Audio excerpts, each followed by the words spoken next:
మహాభారతంలోకి మనం వెళ్ళే ముందుగా ఈ దేవతలు, రాక్షసులు, అలాగే మనుషులు, పక్షులు, పాములు, ప్రతి ఒక్క జీవి వీరందరినీ ఎవరు పుట్టించారో, ఎవరి వల్ల ఈ సృష్టి ప్రారంభమైందో మనం తెలుసుకోవడం చాలా అవసరం. ఎందుకంటే మహాభారతంలో ప్రతి ఒక్కరు దేవతల అంశాలతో పుట్టినవారు. అందుకోసం మనం వారి గురించి తెలుసుకోవడం చాలా అవసరం. ఇప్పుడు మనం ఈ భూమి మీద ప్రాణం అనేది ఎలా జన్మించిందో ఇప్పుడు తెలుసుకుందాం.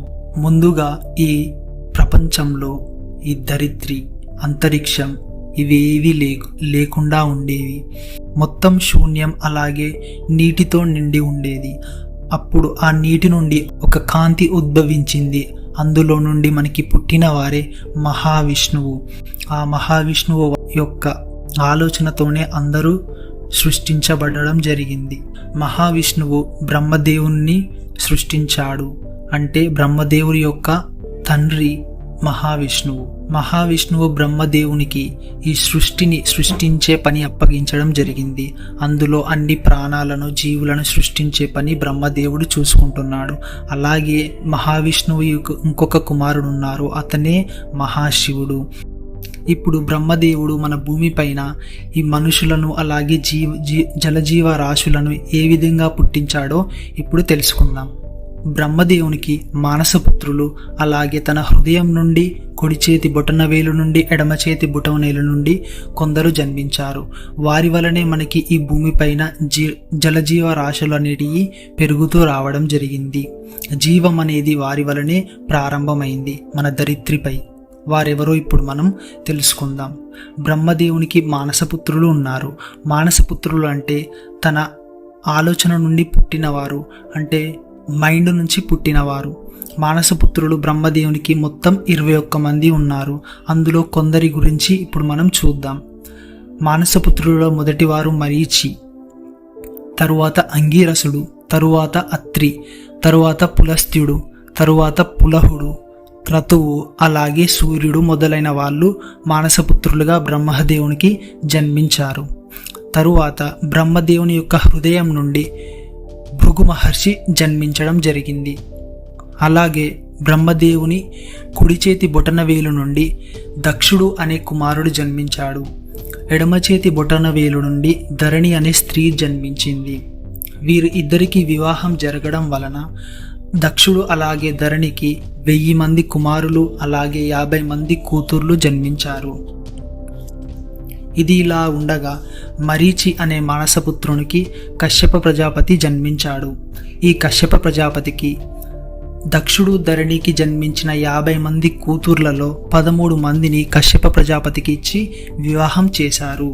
ఆ 13 మంది భార్యలలో దితి అనే స్త్రీకి హిరణ్యకశిపుడు జన్మించాడు. హిరణ్యకశిపుడి కొడుకు ప్రహ్లాదునికి 3 కుమారులు. అందులో విరోచనుడు అనే కుమారునికి బలి జన్మించాడు. బలి యొక్క కుమారుడే బనాసురుడు. బనాసురునికి 3 స్త్రీలతో వివాహం చేయడం జరిగింది. ఆ 3 స్త్రీలు దానవ సంతతికి చెందినవారు. దానవ సంతతి అంటే ధను అనే స్త్రీకి 40 మంది కూతుర్లు ఉన్నారు. అందుకే వారిని దానవ సంతతి అంటారు. బనాసురుడిని 3 భార్యలలో సింహిక అనే స్త్రీకి రాహువు జన్మించాడు. వినత అనే స్త్రీకి అనూరుడు, గరుడు జన్మించారు. కద్రువ అనే స్త్రీకి ఆదిశేషుడు, అలాగే వాసుకి అనే పాములు మొదలైన పాములు జన్మించాయి. ఇంకొక మానసపుత్రుడు అంగీరసునికి ఉతత్యుడు, బృహస్పతి, సంవర్తుడు అనే కుమారులు జన్మించారు. మనకి తెలుసు కదా, బృహస్పతియే దేవతలకు గురువు అవ్వడం జరిగింది. బృహస్పతి యొక్క కుమారుడు కచుడు. ఇంకొక మానసపుత్రుడైన అత్రికి చంద్రుడు జన్మించాడు. అత్రికి ఇంకా మహామునులు కూడా జన్మించడం జరిగింది. తరువాత ఇంకొక మానసపుత్రుడు పులస్తుడికి రాక్షసులు జన్మించారు. ఇప్పుడు మనకి అర్థమైంది కదా, రాక్షసులు ఎవరికి జన్మించారు?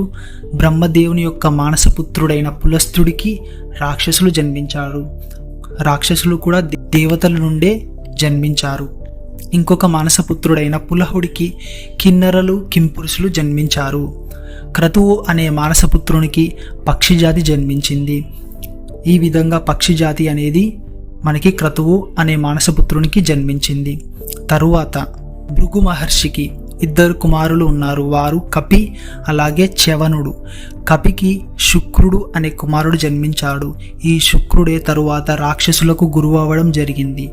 మనకి తెలుసు కదా, రాక్షసులు పులస్తుడు అనే మానసపుత్రునికి జన్మించాడు. ఆ రాక్షసులకు గురువే ఇప్పుడు శుక్రుడు గురువు అవడం జరిగింది. శుక్రుని యొక్క కూతురు దేవయాని. అలాగే భృగు మహర్షి యొక్క రెండవ కుమారుడైన చ్యవనుడికి ఔర్వుడు జన్మించాడు. ఔర్వునికి కొడుకు జమదగ్ని. జమదగ్నికి పుట్టిన వారే పరశురాముడు. ఈ విధంగా మన భూమిపైన మనుషులను అలాగే రాక్షసులు, పక్షులు, పాములు మొదలైన అన్ని జీవాలను వీళ్ళే వృద్ధి చేయడం జరిగింది. వీరి వలనే ఇంకా మనం బ్రతికి ఉన్నాము. బ్రహ్మదేవుడే ఈ సృష్టికి మూలం.